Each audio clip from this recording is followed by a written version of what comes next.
Hi, Sean Patel, FightHype.com. Privileged to be with the legendary El Feroz, Fernando Vargas. Fernando, I know you got your two boys with you.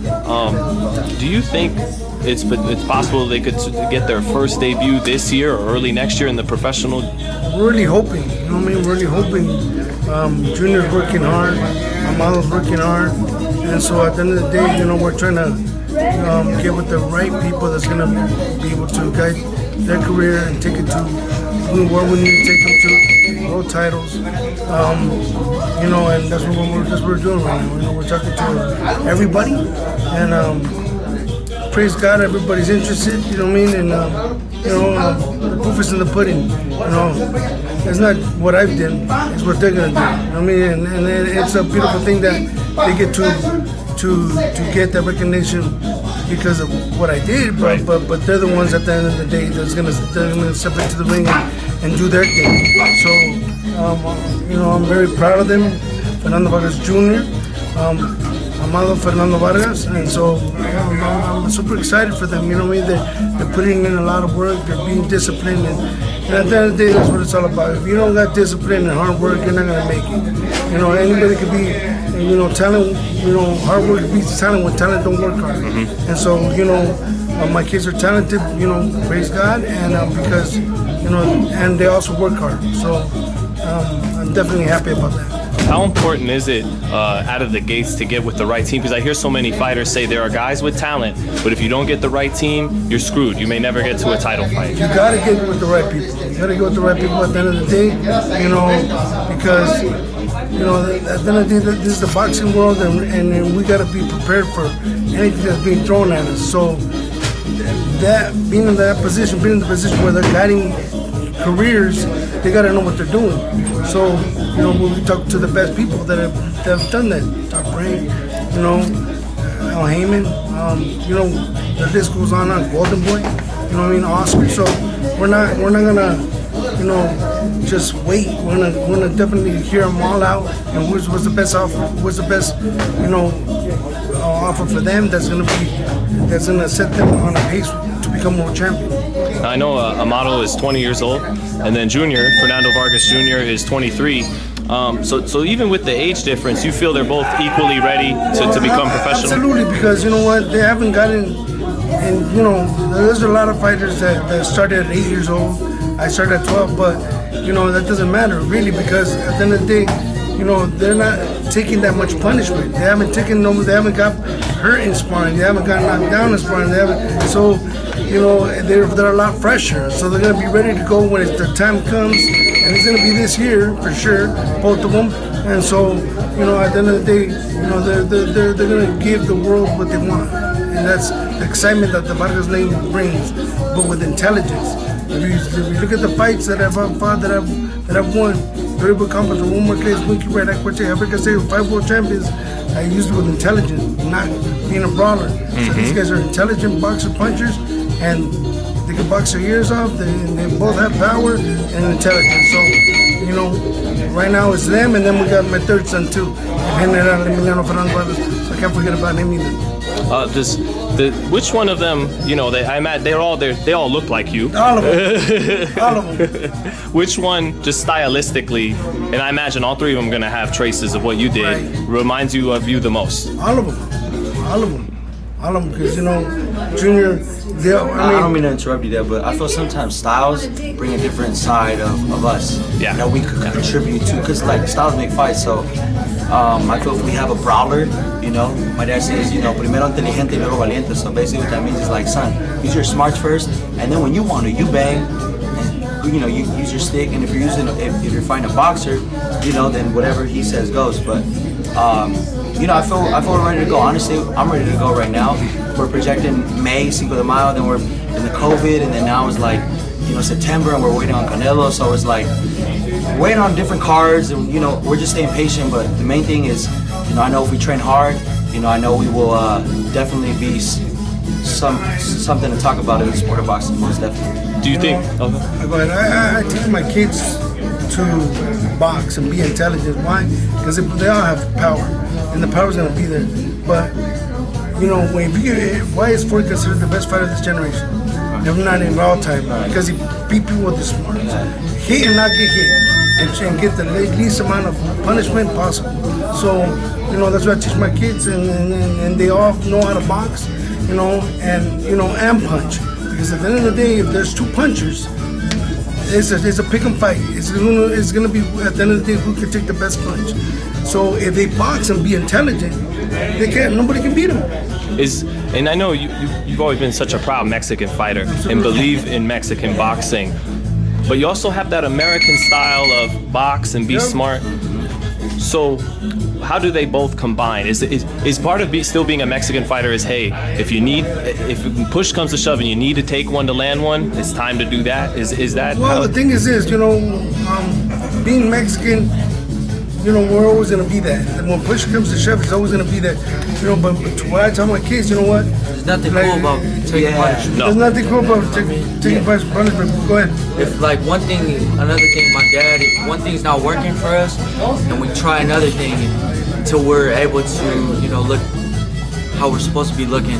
But we're just listening to our dad, and you know, staying patient. We're working hard and just listening to my dad.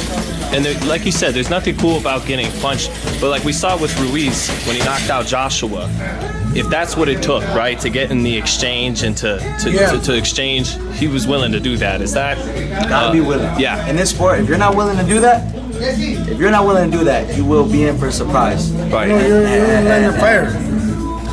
You're in the line of fire. You know, in this sport, you could get hurt, you could get clipped. That's why my dad makes sure we're touching our temples. Yeah, that's why he makes sure when you're hurt, he says, I don't care what they say. It's not, go. You box, tie him up, be smart. You know, whatever he says, and the game plan that we got going is what we're gonna do. So we're just excited, all three of us, myself, my father, my brother Amado, and me. And Emiliano, I got my three killers. Just understand that. So, you know, and that's the truth. You know what I mean? So, and my kids, you know, the blood don't lie. These guys are talented. They don't get that many fights. My three kids, even my daughter, if she wanted to fight, she'll fight somebody. You know what I mean? And I make sure she has hands too. But I'm excited and super excited about these guys. You know what they're doing, how dedicated they've been. You know, because at the end of the day, if you're not dedicated to this game, you're not gonna last. You got to be dedicated. So, you know, they're doing that, they're showing me that, and they're young men. You know, at the end of the day, I can't treat them like little kids. Right. You know, and I have to learn to do that, and I'm doing that. But at the end of the day, they're grown men. They're 20 and 23, and I can't be, you know, chastising them. I have to learn how to speak, and that's something that I'm definitely working on, and I'm definitely going to continue to work on, because, you know, hey, I'm working with my sons and trying to better them for their career, you know, to make sure that they're 100%. So if they're not going to listen, you know, and we're going to be fighting, it's not going to be a good thing. So I'm super excited, because these kids these young men are definitely, you know, showing me everything that's necessary for them to be on the next level. And, you know, and you know, like I said, my three boys, and then my daughter, she wants to fight too, she can get over. What do you know later? Clarissa Vargas. Clarissa, we know that. Hey, but Fernando, just to ask too, how does it feel for you? Because you love boxing your whole life. Your sons could have been doctors, they could have been lawyers, but they want to do what their father did. So how enjoyable? You can't escape it. It's not so much like, we love you. It's just like, dude. How could you not want to box if your dad's Fernando Vargas? It's like all we talk about is boxing. You know, lunch. My brother's looking at Terrence Crawford. He's looking at different people he likes. You know, he likes different fighters, Shakur, and you know, we're all studying film. We spar. It's just constantly trying to get better. Every single day, listen to my dad and you know, advice that my brother sees, different flaws and, you know, different critiques that we can improve in our game. And my father as well, as a trainer, he's improving every single day. And we're just... You know what's crazy? I didn't even want them to fight. You know, and then my compadre, Nicky Casavetti, said, okay, how are you going to tell your kids that they can't be like their father? And that's true, you know what I mean? So, but, you know, I told them, if you're going to fight, just understand that, you know, this game is a hurt-em game. You know, you put your life on the line every time you step into the ring, whether it be sparring, whether it be fighting, it doesn't matter. You got to be always be ready 100%. And, you know, and I'm proud of these kids. They're doing amazing. You know, they're not. You know, Junior didn't want to fight, and then next thing you know, he said he wanted to fight. Next thing you know, he's knocking fools out in sparring, and then Amado, same thing, looking amazing and in tournaments, beating people that have hundreds of fights and beating them. So the proof is in the pudding. And Fernando. And Emiliano, 7-time national champion, #1 in the United States. What can I say? And Fernando, before I let you go, man, thanks so much for your time. Just want to ask about Andy Ruiz. How confident are you that he can become heavyweight champion again? Absolutely, big, 110%. He doesn't want it though. At the end of the day, he doesn't want it, and we see that he's here. So that's showing us that he wants it. And he's a legend. You know, first time ever Mexican heavyweight champion. Nobody ever taken that away from him. Right. You know, so hey, you know what? I love my kids being inspired, looking at champions, looking how they work, seeing what they want to see, relating to me. Damn, can we work on that? Absolutely. Because at the end of the day, we're surrounded by champions, so their mindset, the way they're training is just, we're picking up little things. So we're super excited, and I'm just grateful for all the people that are supporting us as well. Like the love is crazy. The people that, you know, been supporting my family, my dad, and now they're supporting all three of us. It's incredible, and I'm excited. Do you think Andy showed though? Because people believe the Mike Tyson, the Evander Holyfield, like these guys are just too big now. But then Andy knocked out Joshua. Do you think that proves that maybe the Tyson who's got a fight coming up, they could have hang in this era, even despite the size difference? Yeah, I mean, look at Mike Tyson. Mike Tyson was probably my height. Whooping power, speed, and intensity. So, you know, you can't take that away, you know? And then, like, you know, they see a Mexicano, a little chubby. Hey, but if this was an ab contest, man, I'm pretty sure, you know, we wouldn't be the best at this. Yeah. But it is an ab contest, you know. It's fighting. It's fighting. Mikey Garcia isn't the most, you know, doesn't have the best abs, or, you know, you look at different Mexican fighters, Leo Santa Cruz sometimes, or. And those guys get gassed sometimes. The six-pack guys like Brandon Rios could throw 100 punches around, never get tired. Yeah. The good thing is this is a fighting sport, so, you know. But I remember, I know my dad back in the day, he used to look a little chill back in the day. And even when we're getting in shape, see?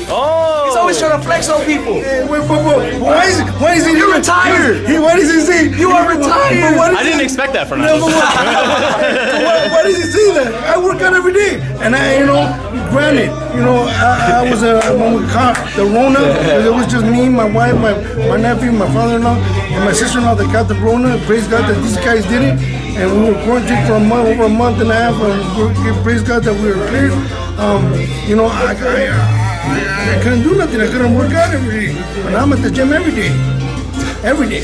So, just like I used to. And lastly, Fernando, Tyson Jones is 8 rounds. It's an exhibition, but 8 rounds is a long time. Guess what? These guys, they're going to get paid. At the end of the day, yeah, they're going to get paid. And Tyson's going to get paid. The boy's going to get paid. And guess what? Bless their hearts, because they work so hard to establish a name that makes people interested in them fighting. So guess what? Bless their hearts. Keep working. No problem. Just like Floyd did, come on with us. With a ski mask. With the ski mask on. No one's gonna get hurt. You think they'll keep it light? I hope not. There's not that many rounds. They're fighting. 8 rounds. Yeah, but you know, it's not 12. And Tyson's looking good. You know, That's what I mean. Bro, he's getting like. And the power never goes. Yeah, the power. Power never goes. So Tyson owns that power. Boy, he's quick, intelligent. You know. You can play basketball. You can play football. You can't play boxing. Oh yeah. Can't play boxing. Can't play this. And even to this day, my dad, if we try to talk to him with, you know, a little elevated voice, or, you know, we don't do that. You better watch it. Hey, to this day, my dad was still, if someone cuts him off, I'm just like, dude, you don't want to get this guy mad still. You don't want. I don't know. He's an ogre. Yeah, okay. I don't know. He's an ogre. Love him. I don't know what he's talking about. But anyways, you know, there's a future of boxing. I'm excited about it. Emiliano's not here, but it's all the Vargas lineage continues. Hay Vargas para rato, cabrones. Muchas gracias.